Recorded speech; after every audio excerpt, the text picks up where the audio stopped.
Amen. Thank you very much for that prayer. As we get started, allow me to recognize the presence of the Permanent Secretary in the Ministry of Tourism in Zambia, Mr.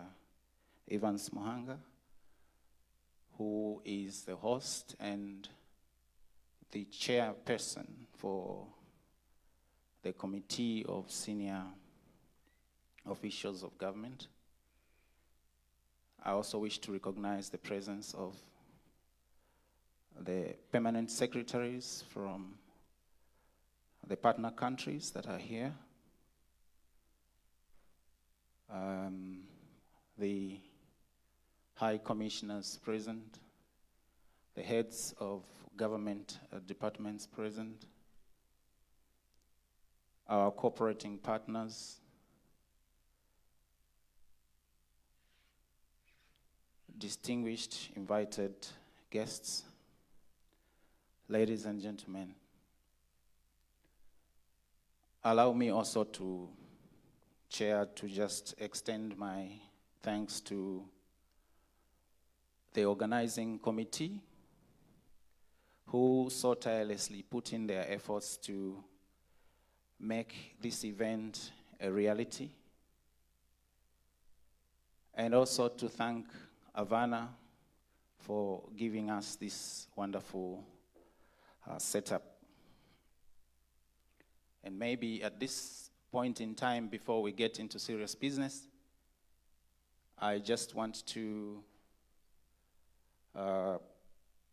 talk about a few housekeeping rules.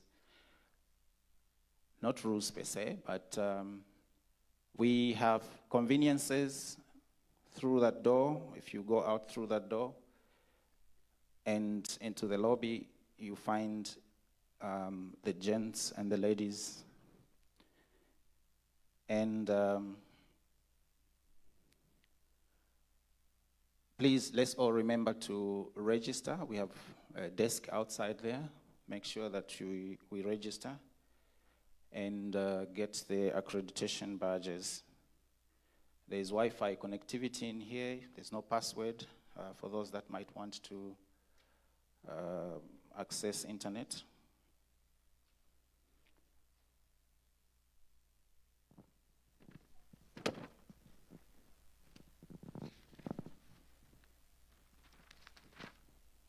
At this point in time, I wish to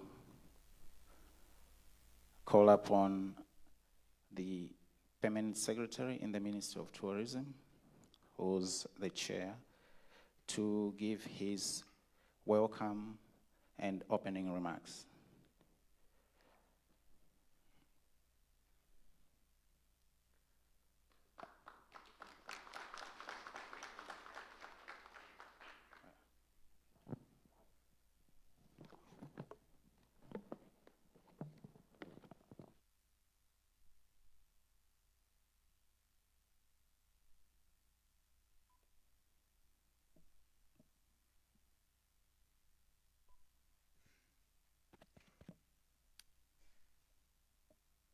Thank you for encouraging me to come. I was wondering when you said, PS, can you give welcome remarks? And no one was encouraging me to come here. Let me just start by welcoming every one of you to Zambia, you know, the country where we are, specifically in Livingstone town, where the mighty Victoria Falls, which we share with our colleagues in Zimbabwe.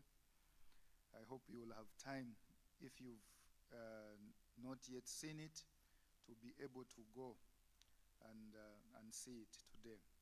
But just in terms of salutations, I would like to recognize my fellow PSs, Mr. Masego Jemokesi, Acting PS for Botswana, Mr. Dennis Maghas Gwikasa, National Director of Tourism, Professor Prosper Matondi, Zimbabwe Permanent Secretary, Mr. Theophilus Gitila, that's our Namibia Executive Director. From SADC, Dominique Gove, Director of Food, Agriculture and Natural Resources, SADC Secretariat.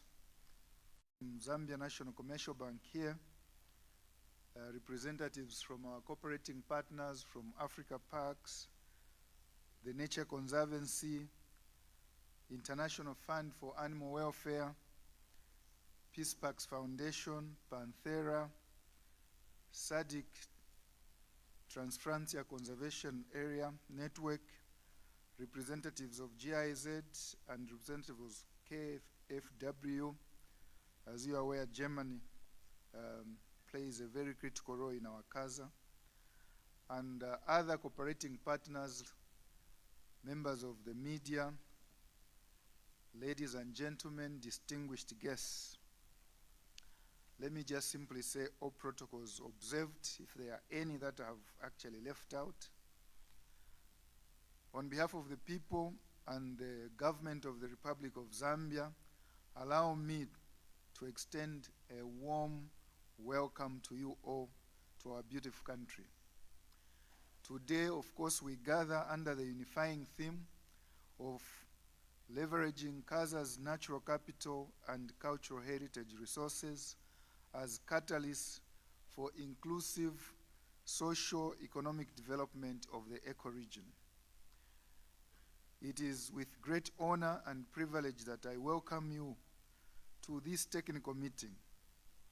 This meeting serves as a crucial platform for in-depth deliberations reflecting on the vision and planning of the KAZA landscape, reviewing the progress made, and exploring our future aspirations, and discussing the Transfrontier Conservation Area transboundary landscape as a catalyst for inclusive socio-economic development in the ecoregion, thereby developing strategic options and considerations and potential of tourism as a unified destination in the KAZA region.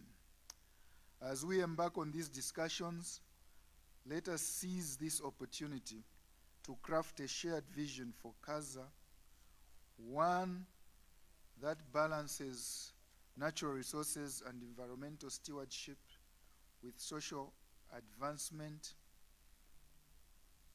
And let me say, ladies and gentlemen, that I thank you, of course, for your dedication and presence here today. And I will not say much because I'm looking forward also to the conversations. Even in front where I am here, I'm with my colleague who's the PS also for green economy and environment in the Republic of Zambia, Dr. Dauti, who's with me here. And we really want to look forward and listen to what the technical teams will be able to do, even as I chair the meetings later on.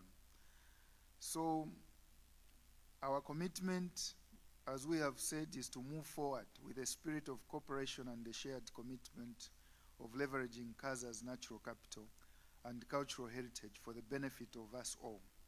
Again, a very warm welcome to you all.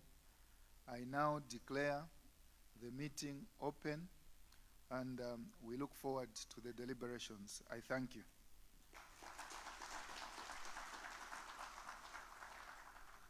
Thank you. Thank you, PS. As a preamble to this meeting,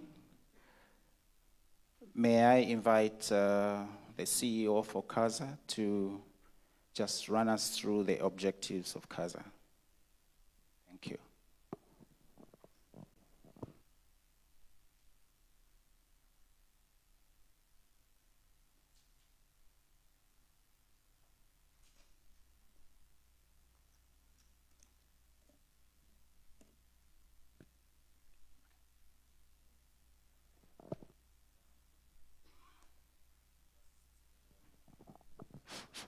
Just before you deliver, I just want to draw your attention to the gadgets that we have on the tables. There's a headset and I don't know whether to call that a radio or something. So we have colleagues here that don't speak English, especially from Angola. I think they use Portuguese. So as the presenter is making a presentation in English, you can, those that need translation can use channel 2. So you switch on and you press the right button. And the time that we'll have someone presenting in Portuguese, we can get translation in English using channel 1. So all of us that don't speak Portuguese will have to wear those headsets and use channel 1. Thank you very much. Good morning. Thank you. As introduced, my name is Nyambe Nyambe from the KAZA Secretariat. Senior officials, allow me to adopt the very comprehensive salutation by our chair as my own. And also just to say it is super exciting to be here this morning, to see old friends and colleagues and the people that we work with closely in different ways in advancing the KAZA vision. And I just want to see if, is the presentation ready, colleagues at the back? Okay, thank you.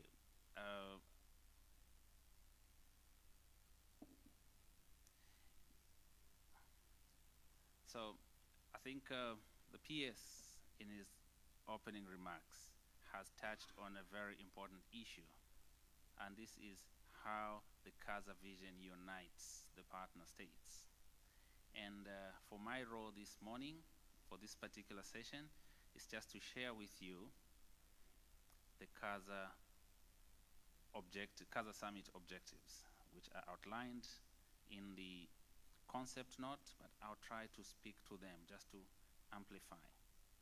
This is a very important platform for in-depth deliberation, as already indicated, of the several priority matters, issues and challenges, and the key output anticipated will be the issues paper that will be advanced to the honorable ministers. But I think as we are doing this, we need to take a step back and remind ourselves of just the complexity of KAZA in terms of scale, the various resources, and it's not easy to work with multiple countries with their sovereignty, with the institutional arrangements in country, and basically getting everybody, including non-state actors and communities, indigenous people and local communities. So this is an opportunity to remind us of what we've been working on. And I think when we speak in KAZA, I have some very high-level indications of some aspects that give you a sense of this complexity. 85 forest reserves, I started 19 national parks, and about 70% of this landscape being under some form of wildlife use. So that gives us a sense of just the real challenges before us.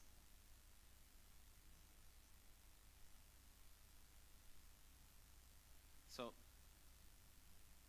I would like to mention also that as the deliberations proceed, you hear about the great progress made so far in the development of KAZA, and very importantly, the application of an integrated approach to conservation and development, as well as this being rooted in very engaging planning processes and management. And of course, KAZA partner states are very clear on one thing. The development of KAZA cannot be done by the partner states alone. They need partnerships. So partnerships angle is very key. And by going forward, we need to focus on unlocking the full socio-economic potential of the TFCA.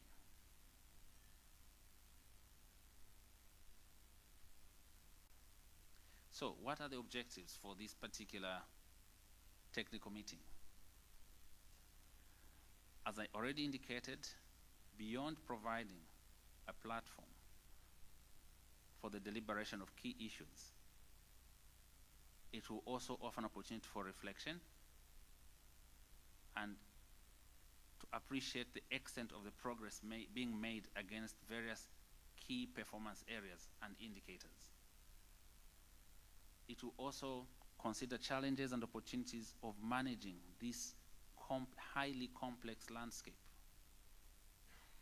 I'll have an opportunity later to actually demonstrate in detail what we mean by this complexity. But for now, let me just say that we're talking about coming from the shores of Lake Kariba in Zimbabwe, going to Quito-Cana Valley in Angola, and the extent and the national parks in between, the corridors, the people, economic opportunities and potentials. We're also going to deliberate on how natural capital of KAZA can be leveraged, as well as okay, I'm told I need to be louder. Is that better? Thank you. As you can see, there are a number of specific objectives that have been highlighted. I've spoken to a few, but one of them is exploration of innovative approaches to sustainable financing. And we'll get to speak to this. But for now, allow me to just say that the KAZA Treaty is very, very intentional on this. In Article 20, it provides for the establishment of a KAZA fund. How can this be advanced? And of course, there will be a synthesis of these issues for consideration of the Ministers' Committee and onward submission to the summit. Now, with that all said, senior officials, I just want to say that we are very grateful. It's not been easy to put this together, and we appreciate all the efforts from everybody, and we're really looking forward to the deliberations of the day, and I thank you.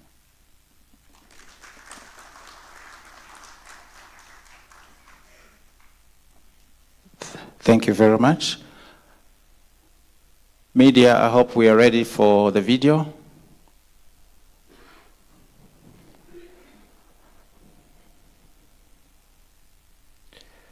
We'll now just sit back and watch the SADC TFCA's video that has been prepared. Kubambisana kwethu njenge-imazi uma sibambisana ngeveli umqoka ukuthi sonke sihlangane sibe fana naleli langa nathi esikulo ngoba lilanga liba linye yabona nani lesilibukako. In the Southern African Development Community, countries have come together to develop trans-frontier conservation areas with a dream to connect Africa's natural and cultural resources, improve socio-economic development, and promote regional peace and stability. The pioneers that first believed in the goals of TFCAs and subsequently the reason they invested in them was that country borders and protected area boundaries can be an obstacle for wildlife to move. Wildlife normally moves freely. It doesn't recognize the international boundaries that humans create. TFCAs bring together various land use practices consistent under one shared conservation objective, all whilst fostering a healthy relationship with the communities living in and adjacent to TFCAs. It means bringing together the countries in protecting the wild natural areas that we have, to look after them and also to benefit the communities that are living in those areas. We'll only realize the value of their wetlands, drylands, or other ecosystems when they are long gone. It goes to show that when we live in unison with nature and share knowledge across borders, we optimize the abundance of fauna and flora that Africa has to offer. Trans-frontier conservation areas are thereby ensuring the conservation of our wildlife for generations to come. You can just bear with us. We're waiting for the man from the hotel who deals with sound management.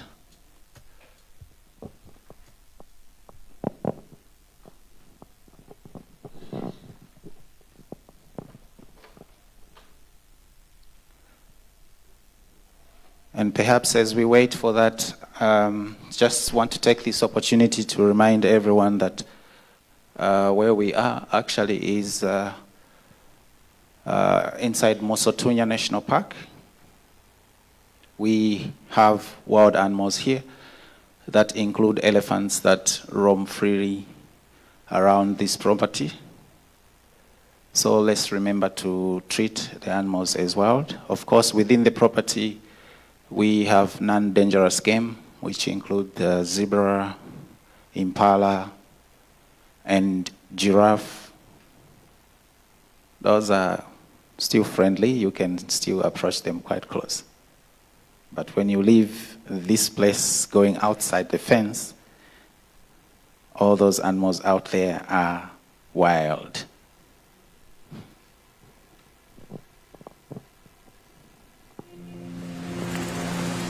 Ubambisana kwethu njenge-imazi uma sibambisana ngeveli umqoka ukuthi sonke sihlangane sibe fana naleli langa nathi lesibulu ngoba lilanga liba linye. Ubambisana kwethu njenge-imazi uma sibambisana ngeveli umqoka ukuthi sonke sihlangane sibe fana naleli langa nathi lesibulu ngoba lilanga liba linye. In the Southern African Development Community, countries have come together to develop trans-frontier conservation areas with a dream to connect Africa's natural and cultural resources, improve socio-economic development, and promote regional peace and stability. The pioneers that first believed in the goals of TFCAs and subsequently the reason they invested in them was that country borders and protected area boundaries can be an obstacle for wildlife to move. Wildlife normally moves freely. It doesn't recognize the international boundaries that humans create. TFCAs bring together various land use practices consistent under one shared conservation objective, all whilst fostering a healthy relationship with the communities living in and adjacent to TFCAs. It means bringing together the countries in protecting the wild natural areas that we have, to look after them and also to benefit the communities that are living in those areas.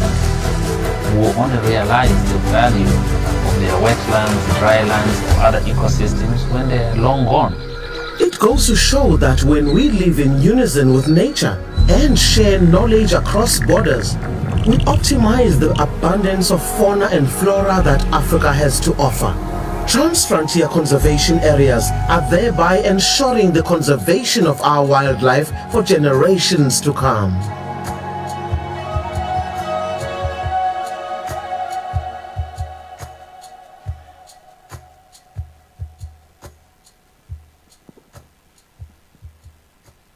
In short, that explains what KAZA intends to do in the landscape. May I just quickly now invite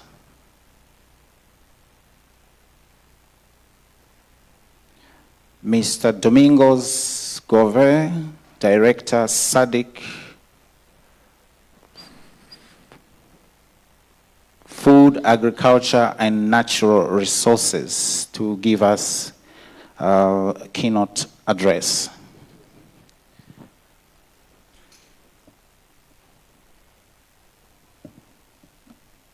Good morning. Habari za asubuhi. Salama. Bom dia.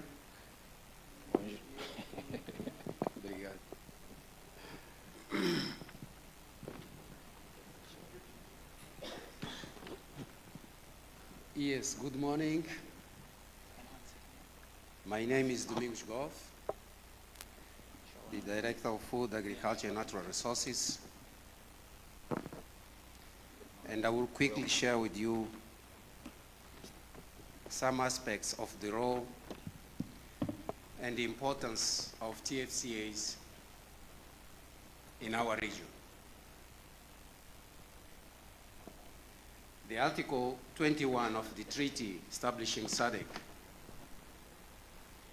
in August 1992 in Windhoek, Namibia, identified natural resources and the environment as one of the areas for cooperation. So the natural resources are part of the regional integration agenda. The Article 4 of the Protocol on Wildlife Conservation and Law Enforcement of 1992 indicates in its objective the promotion of conservation of shared wildlife resources through establishment of TFCAs. The Article 7 of the Protocol and sustainably managed network of world-class TFCAs. Despite the challenges that are typical for our developing world, this mission is being achieved, and one of the examples are the success, a lot of success in KAZA and many other TFCAs. The mission of the TFCA program is to develop SADC into a functional and integrated network of TFCAs where shared natural resources are sustainable, co-managed, and conserved to foster socio-economic development and regional integration for the benefit of the people that are living within, around TFCAs, but also for the SADC region and equally for the entire world. So the pillars of TFCAs that are informed by the mission are: one, to foster regional integration between two or more states. We don't need to be 10, 2 or more states, to manage shared natural resources and to achieve progress towards legal harmonization and active cooperation in resolving matters relating to transfrontier conservation in the region. So the transfrontier conservation are one of the most powerful tools for regional integration. They are at the same level as regional infrastructures that we all know: roads, railways, power lines, including interconnectors. The TFCAs are one of the most powerful integration tools. In addition, the TFCAs are addressing the management of transboundary natural resources and ecosystems. As you know, the wildlife resources, they don't know borders. In order to ensure effective conservation and management, and equally the TFCAs are for socio-economic development. Normally when we speak about TFCAs, everyone stays and focuses in conservation. This region, when address TFCAs, is equally for socio-economic development. We are poor, and we want to eat, and we want to survive. These are our resources for us to eat every day. Most of the time in the world, including parts of our continent, they don't understand us. And this is very well reflected in the discussions within sites. So this is the role of TFCAs. Socioeconomic development is not only conservation. I'm sorry for conservationists. The goals towards achieving the stated vision includes integrated and effective management of transboundary landscapes and seascapes. We are seated in KAZA, but we have seas. The Angolans, they know that. The Mozambicans, they know that. So we are talking about landscapes in terrestrial area, but equally seascapes. Improve the well-being and livelihoods of people through agriculture, fisheries, forestry, tourism, and ag activities. We are really dreaming to enhance local livelihoods so that we can alleviate poverty through TFCAs. We want to develop TFCAs into marketable regional tourism products. The case of here that we are seated in Livingstone is one of the beautiful cases. Those that are visiting Livingstone for the very first time, like me, you just have 5 minutes walking to see the wonder of the world. They say that it's one of the 7 or 5. For me, it's the first wonder of the world. And also, the other goal is governance, multi-sectoral partnerships, and regional integration strengthened. In the TFCAs, it's not only governments. It's equally private sector. It's equally local communities. It's equally partners. When partners come to our region, they are not helping us. They are doing their part. Our TFCAs are not for the region, are for the world. So this is addressed through partnership with everyone. And also one of the goals of the TFCA program is long-term sustainability, because we know that one of the challenges that we're having is lack of funding. And we're talking about sustainability, financial sustainability. We're talking about member states' contribution. We should not look only for partners. We have to look into our national budgets and see what we are putting. Obviously, it may not be big because our economies are still shrinked, but we have to put TFCAs in our annual budget. I'm not sure about Livingstone and Vic Falls. I went to the TFCAs without paying anything. I don't know whether the stay here is paying the entrance there, but the one that you see there, you can pay even $100 just to see that. That should be part of the national budgeting. But equally, the partners are putting their resources. Currently, in the TFCA financing facility that you member states have created, we have around 8 million euros in that facility. You remember that you created that facility in 2018. And when you created that facility, you gave us the task, SADC Secretariat and partners, to raise funds up to $100 million in the first phase, the first 6 years. Now we're around 8 million. The problem of the figures is one thing, the impacts is another thing, but at least we are going into the right direction. But in addition to that, there is a process within SADC Secretariat to establish the Regional Development Fund. You will recall that this is a very long decision that you member states have taken in Zambia. When SADC, it was not SADC, it was ACADCC in 1st April 1980, even before the independence of Zimbabwe. One of the first decisions was the establishment of the Regional Development Fund. You have to establish this fund. We can't live depending on donors and partners without showing clear commitment. And in that Regional Development Fund that we are finalizing the processes with support of African Development Bank, the TFCA is fully part of it. So whatever we call the TFCA financing facility that's being funded mainly by the government of Germany, luckily now we have seen the European Union joining. We are dreaming that more partners can come in. It is supposed to be absorbed in the Regional Development Fund that you member state will be running. And also the TFCA program address aspects of reducing vulnerability of ecosystems reducing vulnerability of ecosystems and people to the effects of climate change.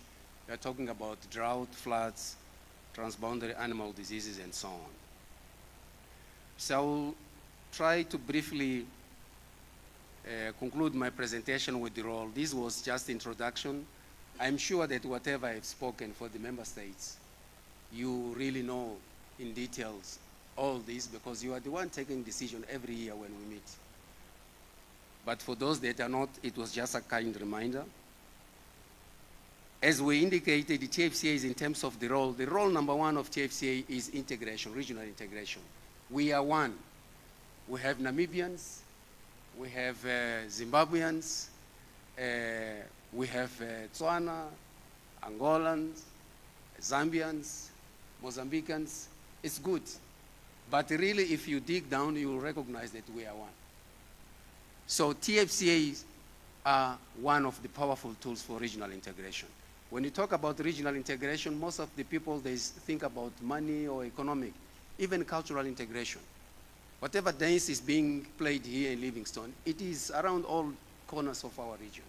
So that is a powerful tool that we really have to move with it, TFCA, not only infrastructures that are equally important. Second, conservation of natural resources, and in this case, wildlife. The TFCAs in SADC are one of the important tools globally for the implementation of the UN Convention on Biological Diversity. So when we are seated there under the global biodiversity framework, sometimes we jump to biodiversity without thinking about TFCAs. We are doing conservation of biodiversity in this region. And we are doing it in a very good way. We have to be very proud of what we are doing. The biodiversity convention has three main objectives. Conserve biological diversity, we are doing in TFCAs, mainly in KAZA. Sustainable use of components of biological diversity. Again, I'm coming back on this. This is the critical element of TFCAs by linking conservation to poverty eradication. I will repeat again. Unfortunately, several times the world and the continent seem not to understand this important linkage.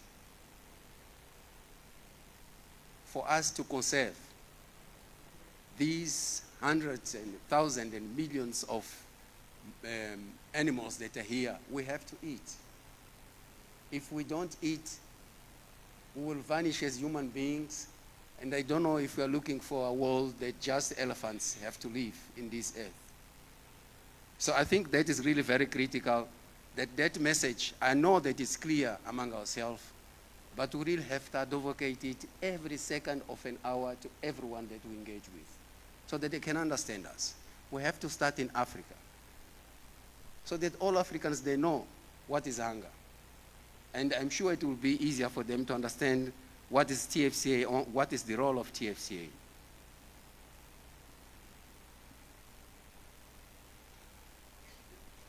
If we look into the coming Montreal Global Biodiversity Framework, where 22 targets have been agreed, there is one target there that is saying ensure sustainable, safe, and legal harvesting and trade of wild species. That's what you are dreaming to do here in TFCA. It is coming from the global framework. So we're not doing something strange.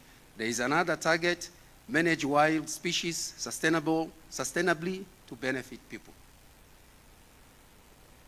So that is the role of our TFCA. I just mentioned some of them, and to indicate that in terms of biodiversity, the TFCAs, including KAZA, they are part of the implementation of the Regional Biodiversity Strategy and Action Plan that you have approved, and currently we are reviewing this strategy to harmonize with the global biodiversity framework. The TFCAs are fully part of the implementation of the climate change adaptation and mitigation. The United Nations Framework Convention, they are fully part of that. If you look into the COP28 decisions, there's one decision, important decision that says linking climate action with nature conservation. That is coming from Dubai. And it says the COP28 resulted in unprecedented recognition and momentum for linking efforts to address the climate and biodiversity crisis. Alongside pollution, these make up the triple planetary crisis: biodiversity, climate, and pollution. And the TFCA were addressing biodiversity. Governments were called on to consider ecosystems, biodiversity, and carbon stores, such as forests and marine ecosystem, when developing their stronger national climate action plans that you know as nationally determined contributions. So TFCAs are there and are one of the critical elements. And then it adds, nature-based solutions are keys to mitigate a heating planet and protecting vulnerable communities from the impacts of a changing climate. So we're addressing that by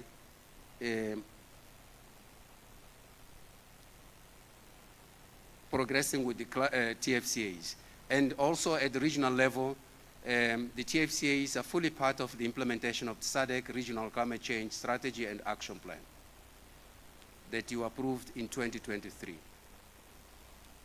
TFCAs are important for social and economic development, and I'm sure that will be a repetition, we all know, but I may just quote some of the figures. The TFCAs are very important to economic security by providing goods and services that sustain the livelihoods for more than 100 million rural poor people in our region. 100 million and 50 million urban people. By staying in the city doesn't mean that you just eat things in the city. You are eating things coming from the rural area. All these represent about 41 or 42% of the total SADC human population. So what we are doing in TFCA, we are feeding our people. Almost half of people, they are using goods and services provided by TFCAs. And obviously, we have these iconic species. In terms of the biodiversity, we have more than 34 species of fuelwood. We have 83 species of indigenous fruit, at least 32 species for health care, 15 species of fodder, 60 species for edible mushroom, and 31 species of edible rodents, caterpillars, including the famous Mopane worm. These are the goods and services that the TFCAs provide for us daily. Obviously, we are doing also subsistence agriculture, livestock keeping, beekeeping, and charcoal making. TFCAs are also an important area for developing tourism, and this is very well captured in the Regional Tourism Program 2020-2030, where there is a specific goal in that program for developing tourism in TFCAs. TFCAs are also important to combat desertification and land degradation.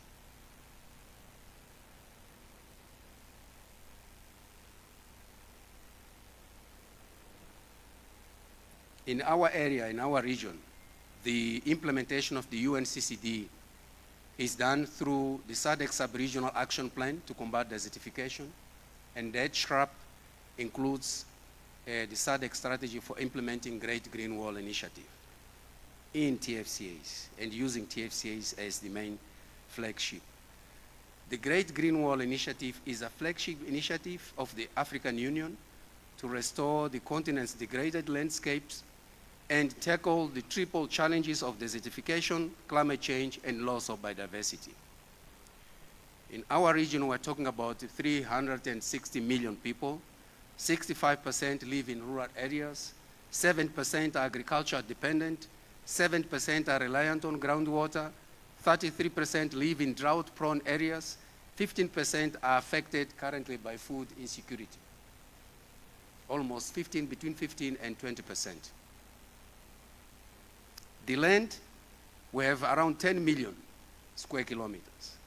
84% of this land is dry lands. It's covered by TFCAs. 38% is forest and woodlands.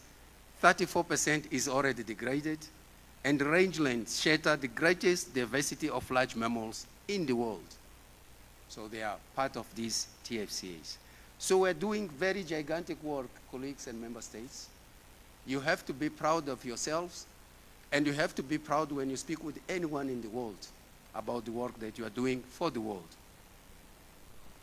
The strategy to implement the Great Green Wall is addressing water for all, to address water scarcity and droughts, access to renewable energy to minimize environmental impacts, including deforestation and degradation, land, biodiversity and climate change, to better manage land and natural resources and promote climate change adaptation and mitigation, climate resilient green infrastructure to better harvest rainwater, strengthen resilient food systems through climate smart agriculture to reduce vulnerability to climate change impacts, and transformative economic and business opportunities to support livelihoods and wealth creation. We want to be rich.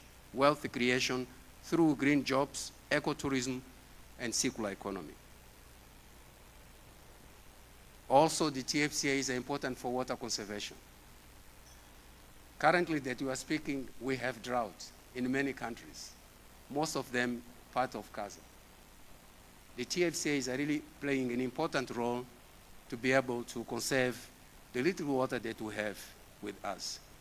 15 shared river basins in our region are important for hydropower potential. In Congo River, Congo is still unexploited. If we go to Inga 3, we can put energy for the entire continent and the southern Europe, just in Congo River. And all that Congo River is fully reliant on TFCAs.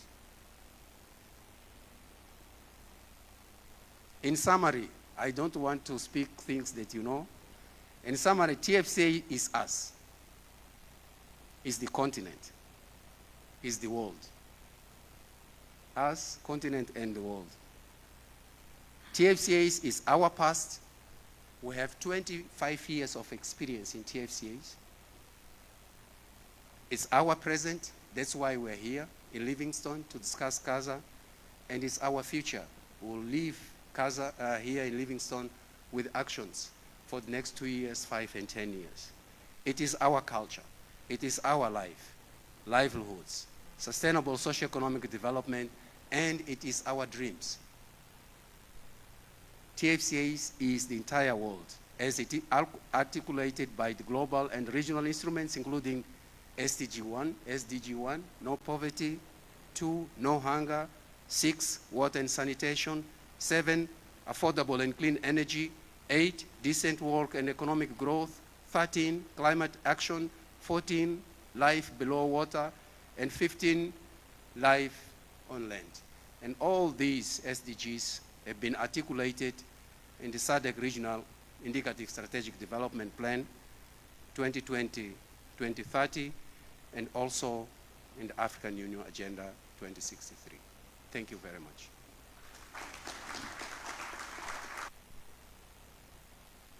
Thank you very much, Director, for that elaborate presentation.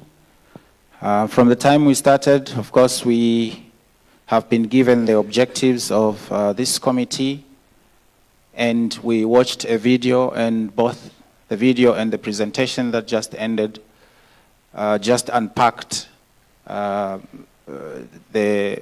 importance of the TFCA, and that the burden to actually make sure that the objectives of this program are successful lies in our hands. So we really need to commit to make sure that this program is advanced, especially that it also meets the other global biodiversity plans and also helps to mitigate issues of climate change. We are now getting to session 2. This meeting has been organized in a total of 10 sessions. So each session will have a key issue that will be discussed.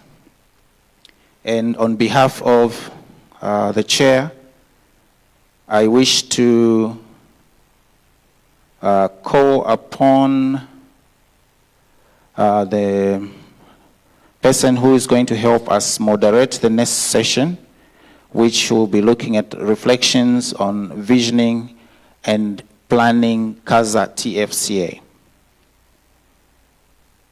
Allow me to invite Professor Edison Gandiwa, Director, Scientific Services, ZIMPAX.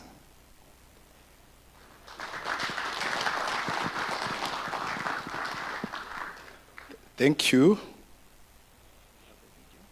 Yes, we have a video, so I will just introduce it then. Good morning, ladies and gentlemen. Let me recognize our senior officials and all the distinguished delegates here present. So I will be your moderator for session 2, as has been introduced by our Director of Programs or Ceremony. And this session focuses on visioning and planning the KAZA TFCA reflections. So this session will start with a short video on the history of the KAZA TFCA. Thereafter, we'll move into a panel discussion where we have 4 distinguished panelists that will take us through, give us some reflections, and then we have an interactive session with the audience. I trust we will be able to gain some time in this session. So may I ask our colleagues to play that short video on the history of KAZA TFCA. Thank you.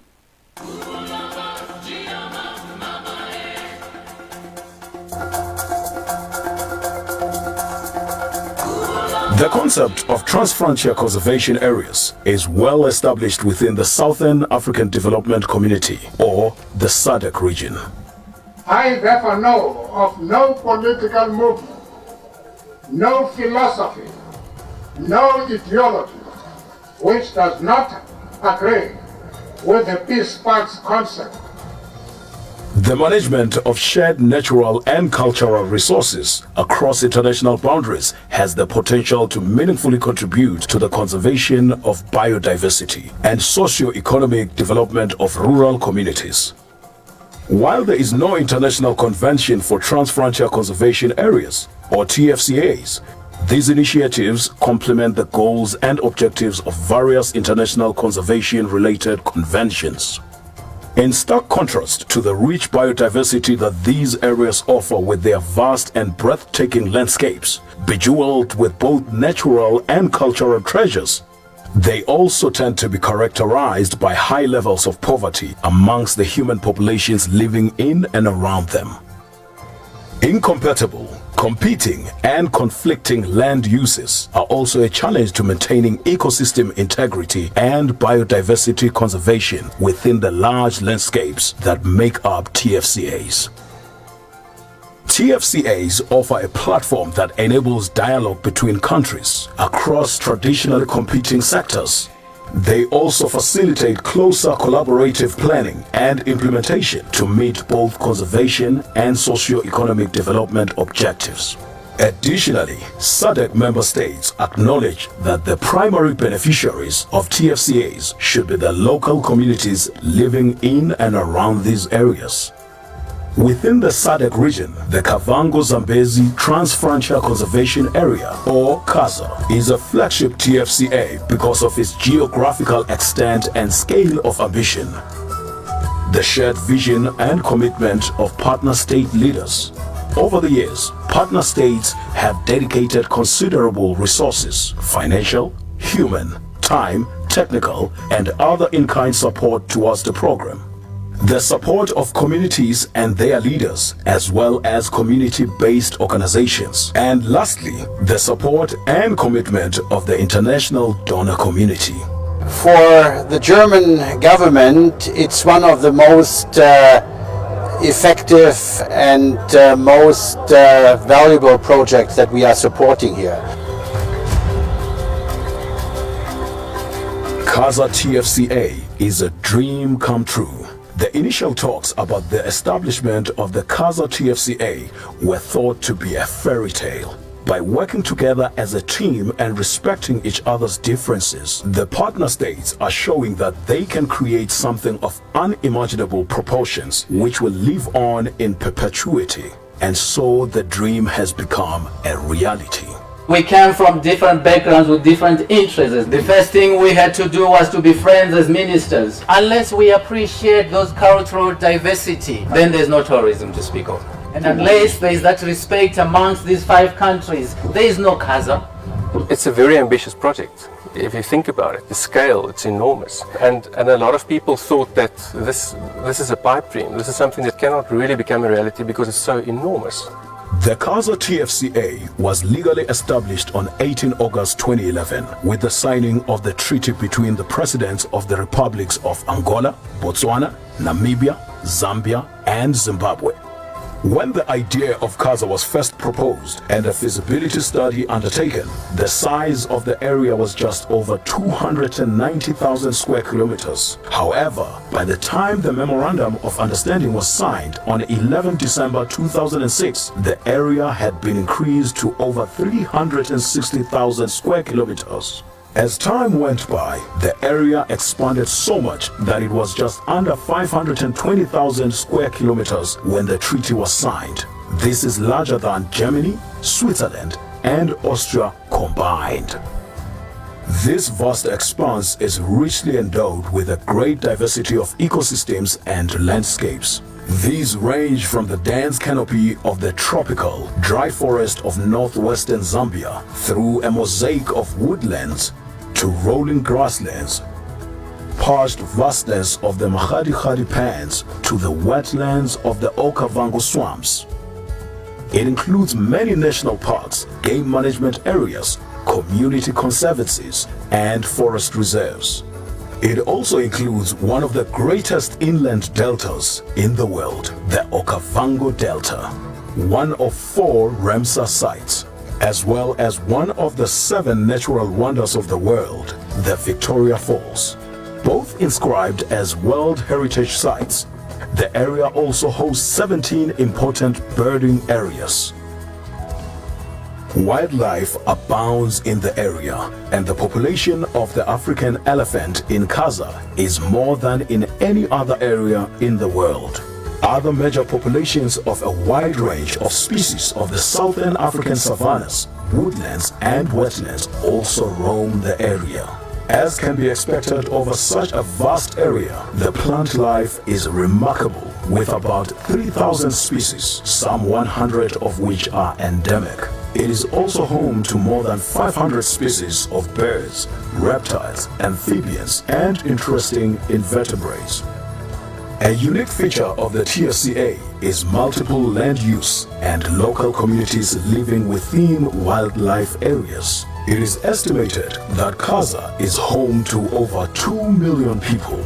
Given the huge diversity of ethnic groups and stakeholders across the region, KAZA's mission is mind-boggling. How would it be possible to bring all stakeholders together to form a cohesive unit working towards conservation of biodiversity as well as successful tourism products, whilst also ensuring that communities reap the benefits therefrom?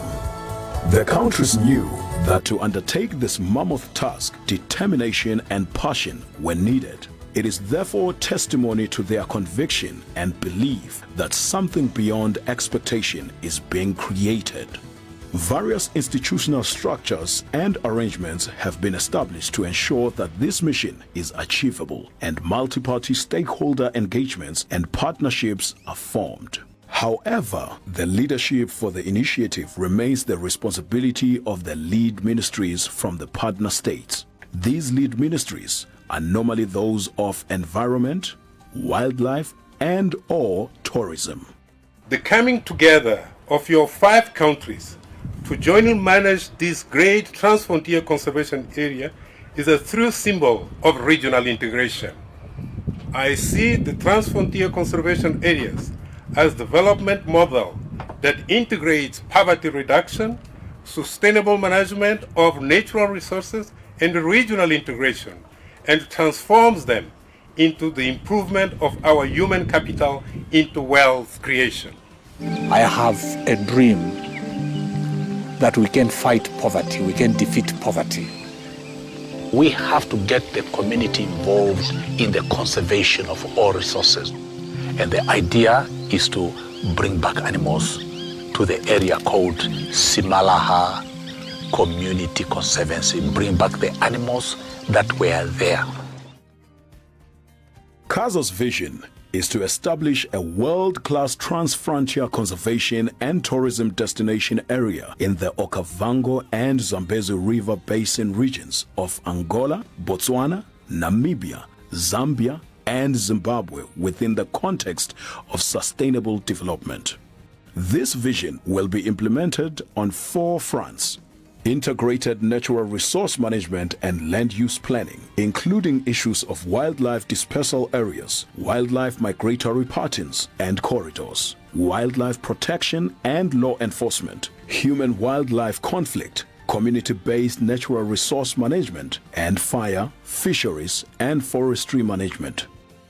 Tourism development, including issues of tourism value chains, facilities and infrastructure, immigration and easy movement of tourists, and tourist product development, especially trans-frontier tourism products. Community development, including issues of poverty reduction, livelihood diversification, health and adaptation and resilience to climate change. Lastly, governance, including issues of harmonization of policies, legislation and practices, capacity development, information, experience and resource sharing and pooling, healthy economic environment, stakeholder engagement, and research. Poverty eradication is a key. Rural development is key. So we really target the local communities.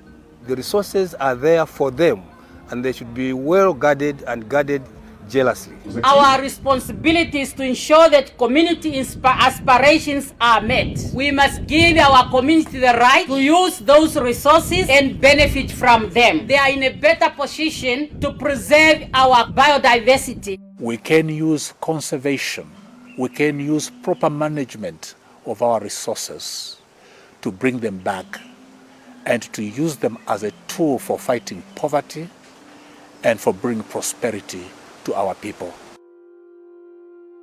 Since the signing of the Memorandum of Understanding, major achievements on various levels have been reached. On a governance level, formal agreements establishing the TFCA have been concluded, institutional structures have been established, and component and regional development plans and strategies have been developed. On an ecological level, park management equipment, vehicles, and infrastructure have been supplied. Communications networks have been expanded, and park housing and administration facilities have been constructed.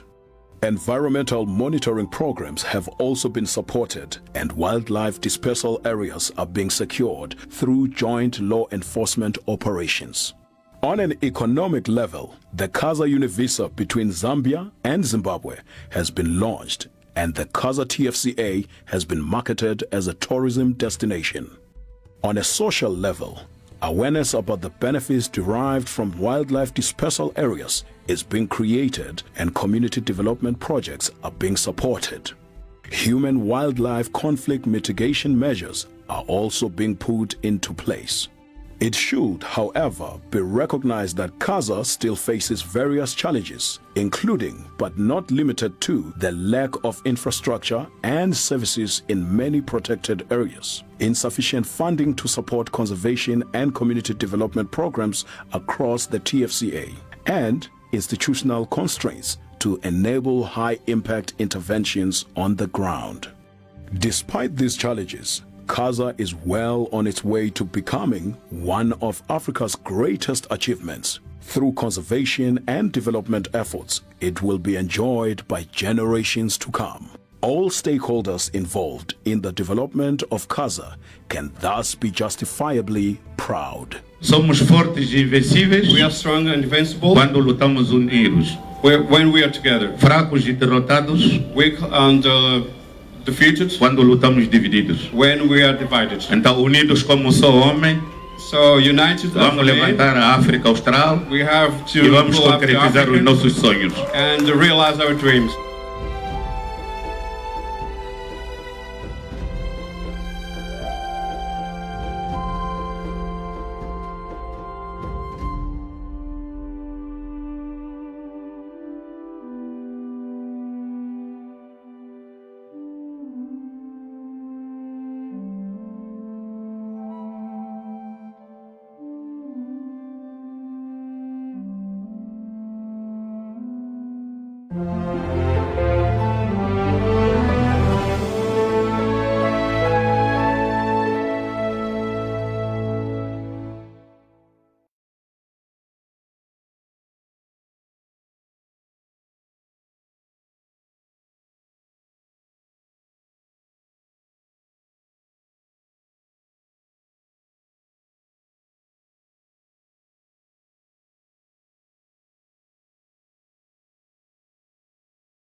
my side.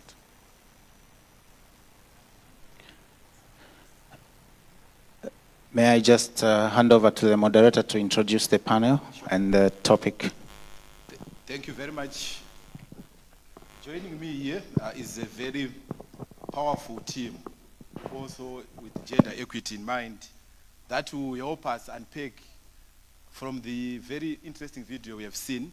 We will now want to focus on the key processes and stages that were involved, particularly in the development of the KAZA TFCA.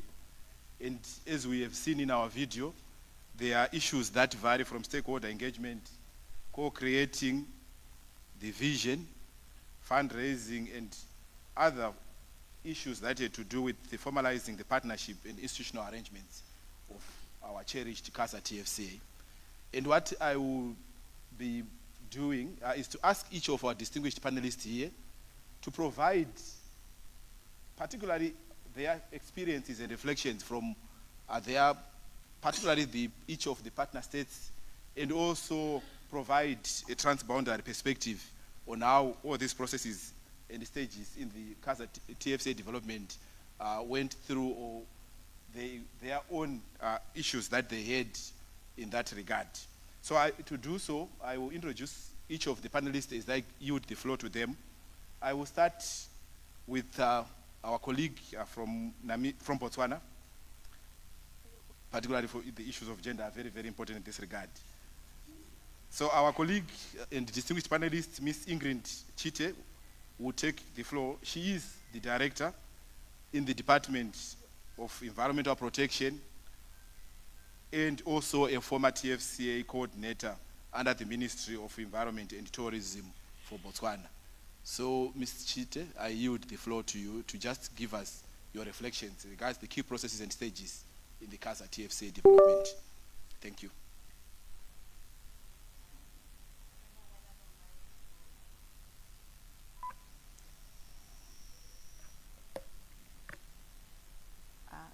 Good morning, everyone. Am I audible enough? Okay. Moderator, I don't know how many minutes I have. Please advise. Yeah, it's variable, but maybe maximum 5 minutes. Okay. Sure. Okay. Thank you very much. All protocol observed, of course, but thank you very much for allowing us to give our perspective. But coming from Botswana, I think for us, the Transfrontier Conservation Area, because we are part of the global community and also the regional community, and that we are members or party to the multilateral environmental agreements, and also we are also part of SADC, it was very easy for us to be part of the TFCA community. Just to remind you, my colleague from SADC has already mentioned that we are party to the Convention on Biological Diversity, we are party to the Ramsar Convention, we are party to the United Nations Framework Convention on Climate Change, and so forth and so forth. I can name them. But it was easy for us because also SADC had also created structures for us to be part of the discussions in terms of the policies that they have, the protocols that they had on wildlife conservation, on forestry, on law enforcement, and so forth and so forth. But I want to say that for Botswana, if you recall, there is one TFCA called the Kalahari Transfrontier Park in the southwestern part, which is between Botswana and South Africa. I would say in this part of the world, we are pioneers as well, because there was an agreement that was done in 2000 that allowed us or created that space for us to merge what we call the Mabua-Suhuba Game Reserve and the Hamsbok National Park to create a space where we can manage a landscape and call it the Kalahari Transfrontier Park. But I want to say that in all this, even leading to also being part of other trans-frontier conservation and areas. If you also recall, there was an initiative called Four Corners, those who remember.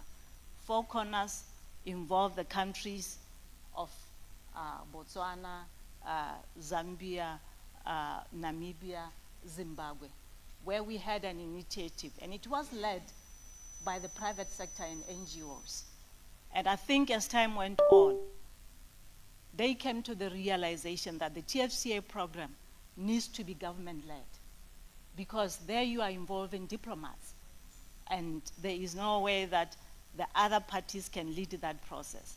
So as time went on, we realized that as countries, through our diplomatic channels and the ministries of foreign affairs, we need to pursue these programs as TFCA programs. And that led to us participating in the development of the strategic plans, the MOU, the treaty as mentioned in the video, and also as colleagues. But what is important is that if you take Botswana, for example, we have structures that are in place to ensure that whatever program, especially those that involve other countries, we participate in. Governments, we are led by the president and his or her cabinet. I would say her cabinet.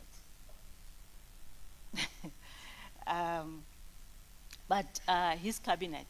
But it's also an approval structure for everything that we do. But also for TFCAs, they are led at the Ministry of Environment and Tourism. But of course, we have to work with other sectors as well. It's very, very critical, because when you are talking about trans-frontier conservation area, you are not only, of course, the main objective is for conservation and also tourism development and also development of the cultural aspects and also the heritage aspect as well. But you also need all these other sectors as well, the water sector, the law enforcement, and so forth. The finance also, so you also need that. So the communities as well, because there's a lot of stakeholder engagement that needs to happen, both at the lower level of communities, at the technical level, and so forth. So for us, it has been critical that we participate in all the structures, whether it's at the, if you take KAZA, for example, the Joint Management Committee, which are technical staff, the Committee of Senior Officials, which are the permanent secretaries, and also the ministerial and so forth. So it's important that we take part. We also have the ad hoc committees, which are also critical, where we have our experts that also take part to advise our permanent secretaries and also the ministries as well. But I want to refer to, as KAZA, I think it was important for us to attend to key performance areas. We speak to joint planning. It was very, very critical that we plan together. And also, sustainable financing was also very critical. And we also want to thank also the German government for having supported us, also the EU, also USAID as well. And also recognize the Peace Parks Foundation. They have been with us for a long time as one of the implementing agencies to drive this program, not only for KAZA, but also for other TFCA as well. I've mentioned the institutional structures that are in place. But it's also important that as a country, as Botswana, we also have coordinating structures as well. And the ministry has also institutionalized the TFCA through the TFCA unit as well. So it's critical that we have that in place as well. Not forgetting, of course, our parliament also, some of the legislations and policies that are adopted at that level to also cover TFCAs as well. Policy harmonization has also been one of the key performance areas as well. It's a challenge but still it's one of the key performance areas that we also adhere to as a country, as Botswana. The other one, of course, is integrated management as well. If you recall, as KAZA, we did the master integrated development plan and cascaded it into the national integrated development plans as well. So that was critical as well. But I want to say, because my time is very limited, as Botswana, we have some flagship projects that I also want to highlight. One of the things is hosting the KAZA Secretariat. And I think we should be proud as a country that so far we have held it well and upheld it well. And the other thing also is also on the hosting agreement as well, that we are still also pursuing. We hosted the Elephant Summit in 2019, and most of you were there in Kasane, and I think it was quite an achievement for Botswana. I'm aware that in the video they were talking about, the challenges that we have in infrastructure development in the protected areas. We have managed, through the KAZA initiative, build some staff houses at Pandamatenga and also in Savuti. But there are challenges that as KAZA we need to work on in terms of providing the necessary infrastructure in those areas as well. We have the Kavango River and also the Chobe River as well. And as a country, I'm proud to say one of the things that we are also doing is monitoring the water quality in those rivers. We have an initiative that we are doing, that daily we can tell you the quality of the water in those rivers. We have now shifted also to the Limpopo side, that we are also monitoring the water quality there. That is one initiative that we are also proud of. We have worked with communities to refurbish some of the projects that they have, like the Matlapana Bridge and also the Zodilo campsite. We have also worked with the community in Nata, in the Nata Sanctuary, where we're doing conservation agriculture. But also, as Botswana, we are part of the river basin commissions, like the OCACOM, the ZAMCOM. So for us, really in KAZA, has been a lot of structures that are in place that we are part of, so that in the end, we uphold in managing or adhering to the management of landscapes, being aware that natural resources, they don't recognize boundaries. All these animals, they don't recognize boundaries. So we need to take care of our landscapes that transcends beyond boundaries. Thank you very much. Thank you so much, Ingrid, for that very insightful reflections. And I'm sure our audience, if you have any areas where you would need to interchange later on, just take note. We'll provide you an opportunity after all our panelists have given their reflections. I will now call upon Mr. Koga Sipoko, who is the Deputy Executive Director in the Ministry of Environment, Forests and Tourism, Namibia, to also provide us some reflections on the TFCA processes and stages, particularly related to KAZA TFCA in the development of this unique TFCA. Over to you. Thank you very much, Mr. Moderator, for the floor, and thank you for having me here. I'm privileged to have been involved right from the beginning as Chief Warden in the Namibian component of the KAZA TFCA. A lot has been summed up in the video, and just to add to what Ingrid has just said, and for me, I think it's just touching on the processes and the stages, and maybe 4 of those has been on the conceptualizing the KAZA TFCA. The 5 ministers of our 5 partner countries met in July 2003 in Katimamlilo, and that's when the idea was conceptualized, and taking it from what Ingrid said of the 4 corners.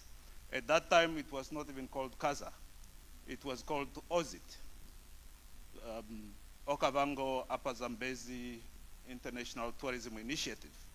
That was the name at that meeting. And that meeting of July was even officiated and opened by our founding president, President Nyoma. And already at that time there were ideas, there were visions. President Nyoma himself wanted to see, taking it from the four corners, he wanted to see a hotel at Impalila, there at Kazungula, with 4 doors. That when you enter from this door, either in Namibia or Botswana, Zambia, Zimbabwe, you transit through the other door and get into the other country. That was his idea. And it was about tourism. It was citizens of these countries. Well, we haven't achieved all that, has not been done today, but if you look at the vision, it was about what we are doing in terms of the KAZA Univisa. He wanted that easy movement of citizens. He wanted that easy movement of tourists. He wanted that collaboration and partnership in natural resource management. So there was that vision.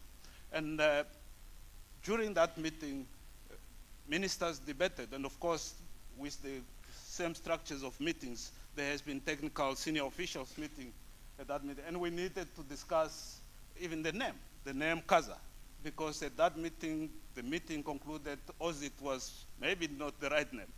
And we took the discussions to finding the name, and many proposals came at that meeting. Others were saying Rivers of Life, Penduka Zambezi, Vuka Zambezi, many of these. And our former permanent secretary actually facilitated that meeting, Dr. Milan Lindeki.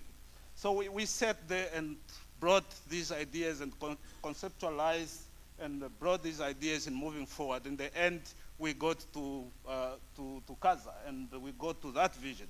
And that took us to the next step of getting to the MOU, because now it was about governments, the 5 governments committing themselves to this concept, to this program, to this initiative. And in Victoria Falls, December 2006, then the MOU was signed, and governments then agreed that this is what we're going to do, and we now start to get to the legal instrument of it, and it led us to the treaty signing in 2011, where our heads of states, as we have seen and heard from the video and from colleague Ingrid. So those really has been the steps, but as said by Botswana, there has been steps in country as well. Consultations with communities, consultations with stakeholders, even getting to the levels. I remember being directed that I must go to Parliament and sit along the minister in the gallery there, because the minister is presenting the ratification of the treaty. And I just checked my notes before we came here. There were 32 questions from Parliament asking the minister on why she wants to ratify or be part of KAZA. Very interesting, and some of the questions really we had to think and respond, and that time there was not even WhatsApp to the minister. You have to write quickly, give to the security officer to take to the minister to respond. And we had to respond to questions from different stakeholders, communities. But in the end, we achieved what we wanted, and we are where we are today because of that political will, that willingness in conservation, that willingness in tourism, that as 5 countries, we needed to work together for a transboundary initiative, for a collaboration, for a partnership in this initiative.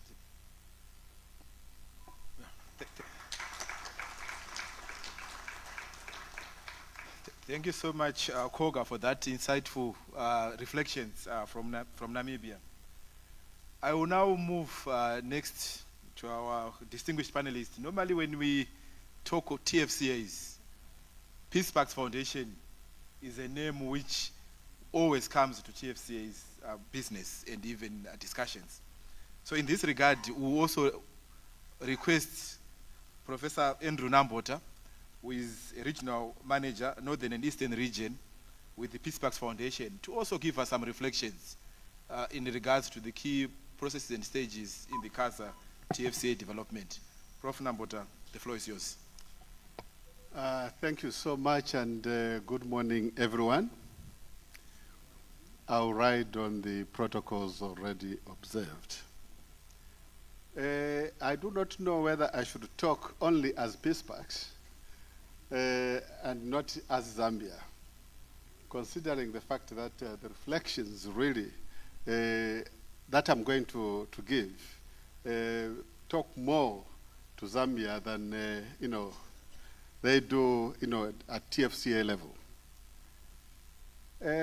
Coming from the 2006, December 2006 signing of the MOU in Zimbabwe, because the rest has been covered by my colleagues, we were given a task. We had a task before us of finding a way of breaking this news to the Zambian component of KAZA. How do we do it? Again, we felt the government route would be the best. So how did we do it? We had to gather support at political level. Even when the ministers had already appended their MOU signatures, or signatures to the MOU, we had to gather political support. Very, very important. Even at that level, we had to get to Parliament to go and present the TFCA concept. But because we had that background of the minister having appended his signature to the MOU, it was slightly easier at that level. Then we had the assignment of identifying the various role players in the country. That is the civic leaders, planners, and the different ministries and departments. We had to bring all these on board. So how did we do it? We brought them to a workshop. We brought them to a workshop in Lusaka at that high level.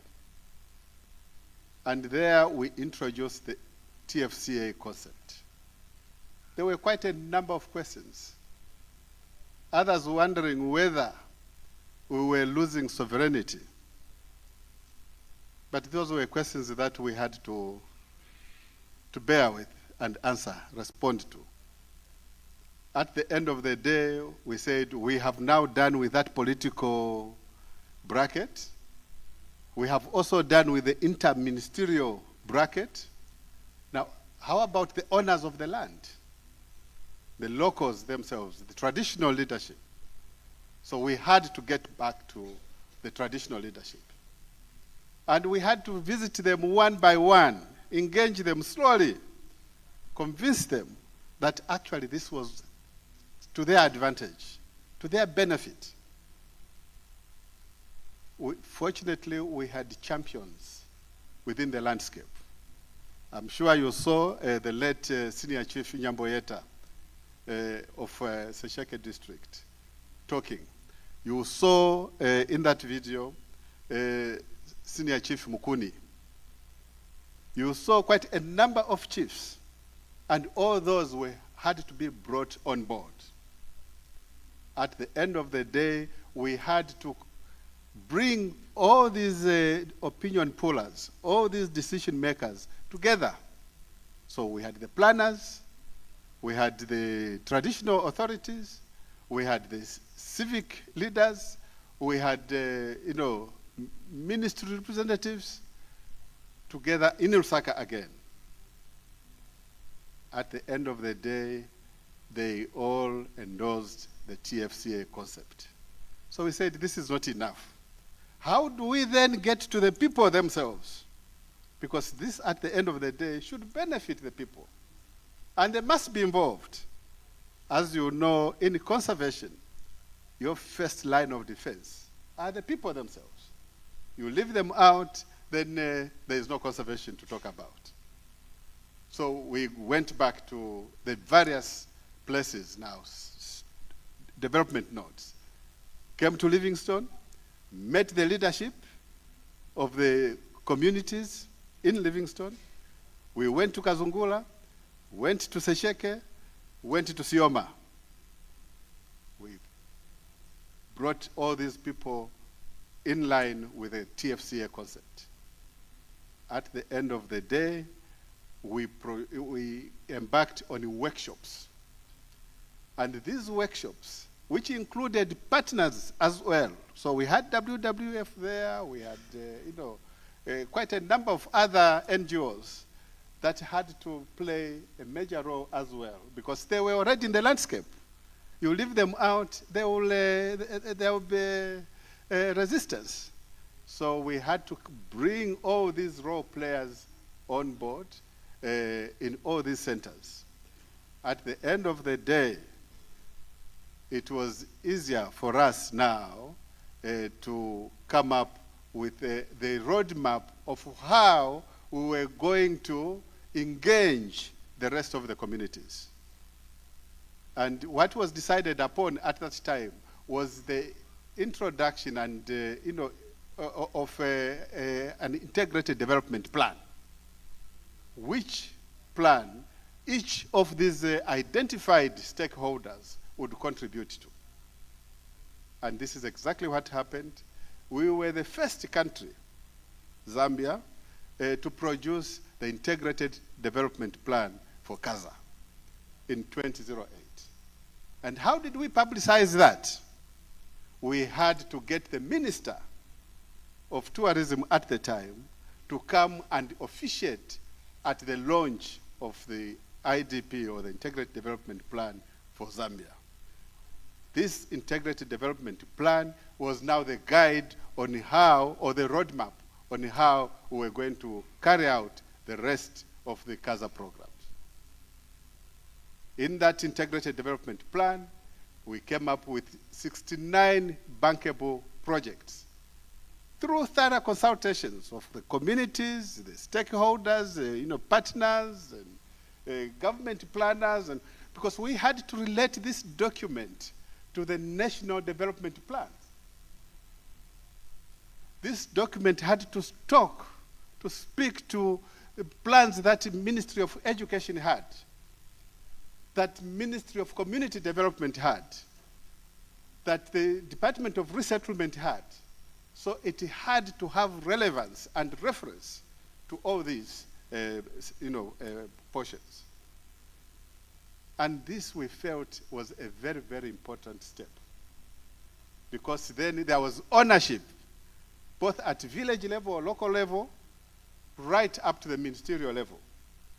We all spoke the same language. We produced the draft IDP, or Integrated Development Plan, which we had to circulate again, and we had to go back to the communities, and the ministries were there. Ministries and departments, civic leaders were all there to actually validate the document. Is this what we said? Did we say we're going to build a road here? Did we say we're going to put a school there? Did we say? So indigenous knowledge was actually incorporated in this document, as well as Western, modern planning, requirements. So at the end of the day, this document was endorsed, and we ended up with what we are calling the Zambia Integrated National Development Plan, or Development Plan for KAZA. I think I'll end here, seeing that everything else was already said. Thank you.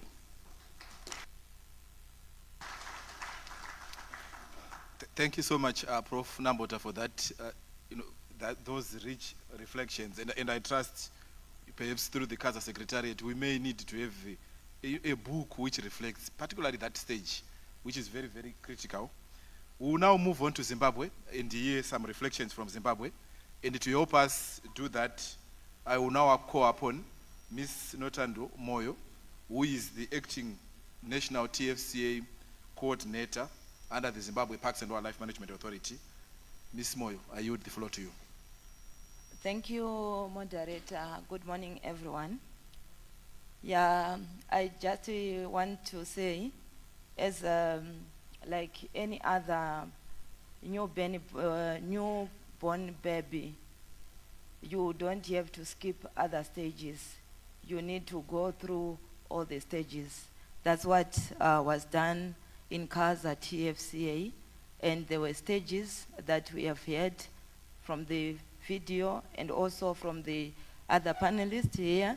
So for Zimbabwe, I just want to bring to your attention that we are also part of the statistics.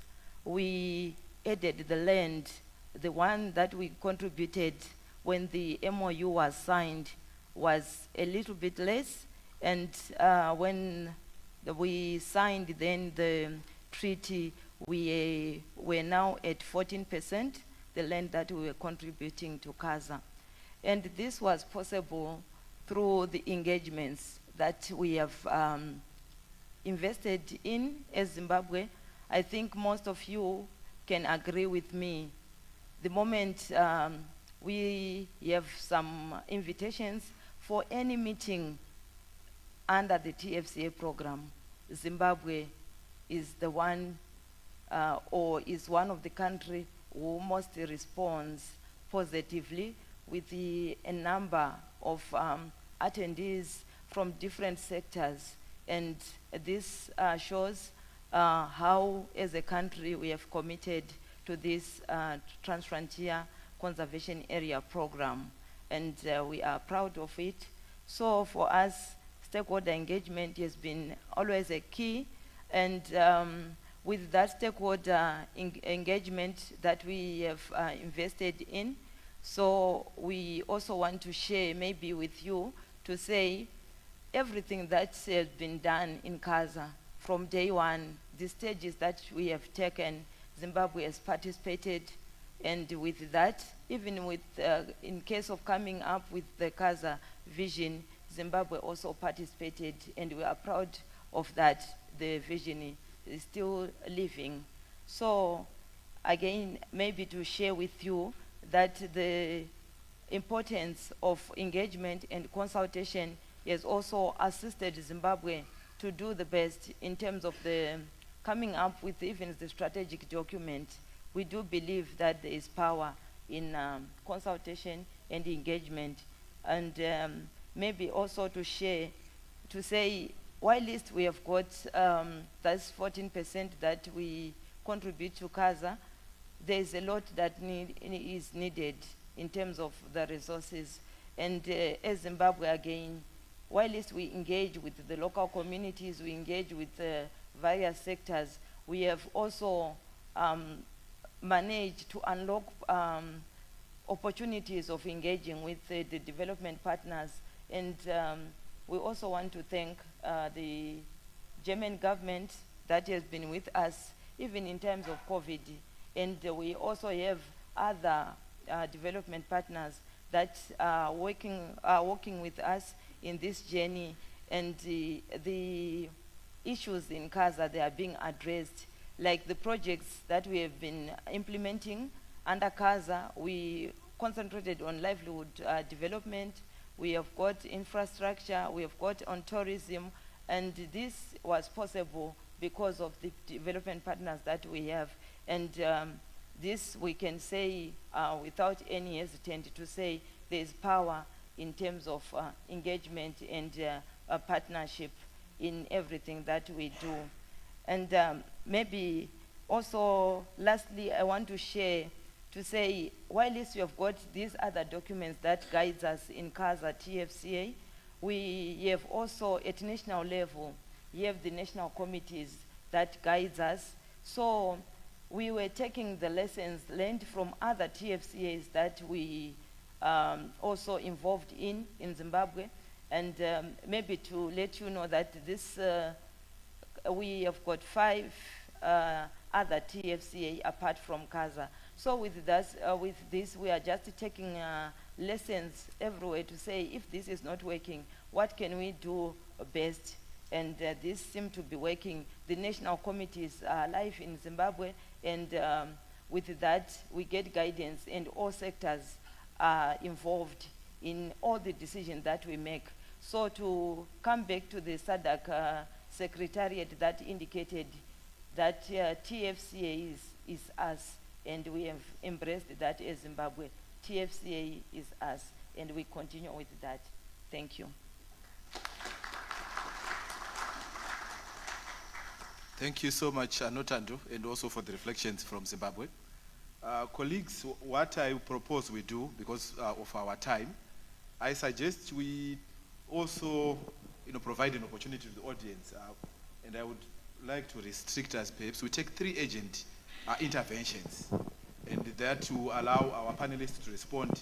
But since we are here, particularly for the whole of this week, we may also interchange during this summit. So perhaps if there are 3 agent interventions, you may raise your hand, or everything is very clear. Any show of hands for those that have questions? I know it has also been a long session. Yes. We should have broken off for tea break. So, shall we say there is no questions for now? Seems it's all clear, moderator. Sure. So, thank you so much, Director of Programs. So perhaps with that, I will turn over to the panel. If there's any who is a pending 30 seconds intervention, perhaps as a take-home message from this session, we may. If not, I will then provide an opportunity just for the audience to give you a very big round of pam-pam. Maybe any reflections, Koga? 30 seconds maximum. Maybe just to say that it has been a lessons learned, and that has been the good partnership between the 5 countries. We all moved towards a common goal.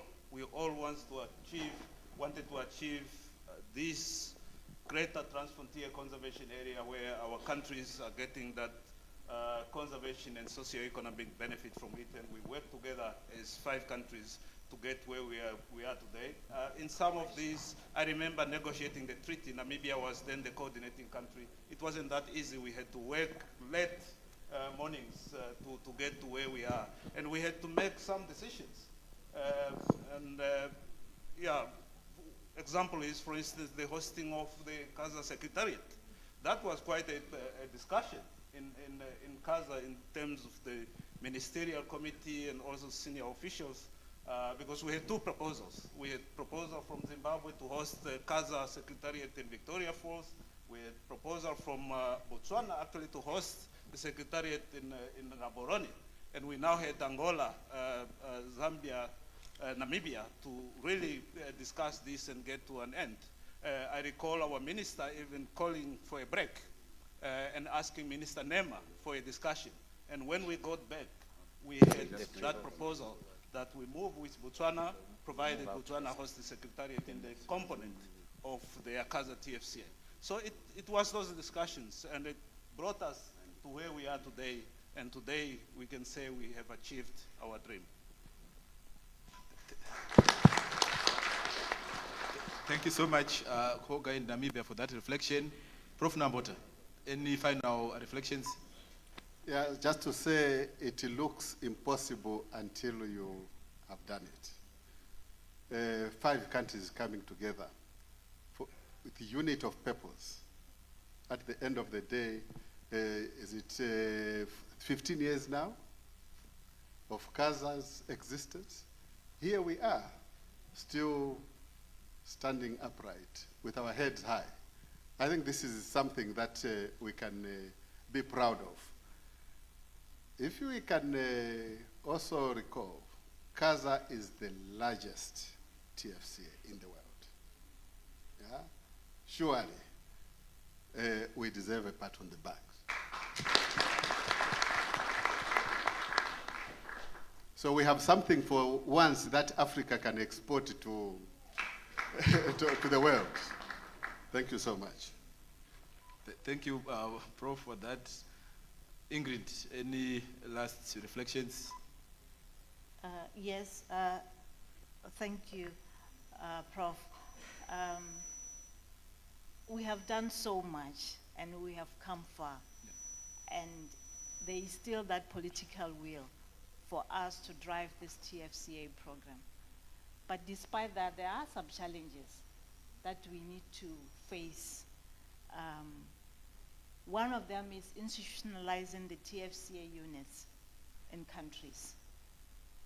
And the other one is identifying more innovative financing mechanisms to fund this program through the green economy.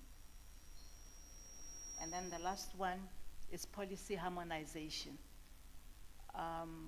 If I can give you an example, between Botswana and Namibia, there have been discussions, for example, on issues of fisheries management, which were very critical for us to harmonize the fishing seasons and so forth. So it's important that as KAZA, we also, as one of the key performance areas, we really highlight it and do it. Thank you. Thank you so much, Ingrid, for those takeaways, and I'm sure it speaks to issues that ED has also, will also highlight in terms of green economy later on.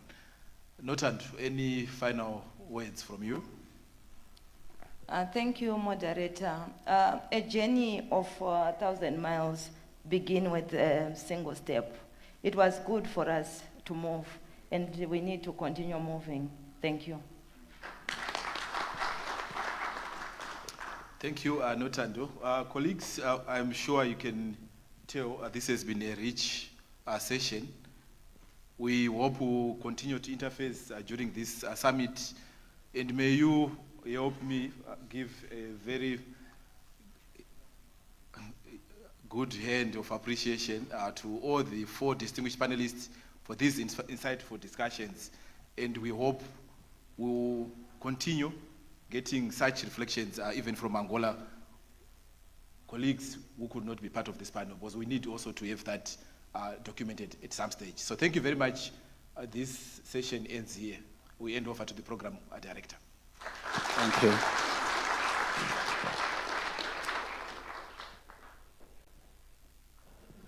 At this stage now, I think we'll break. We'll take a break.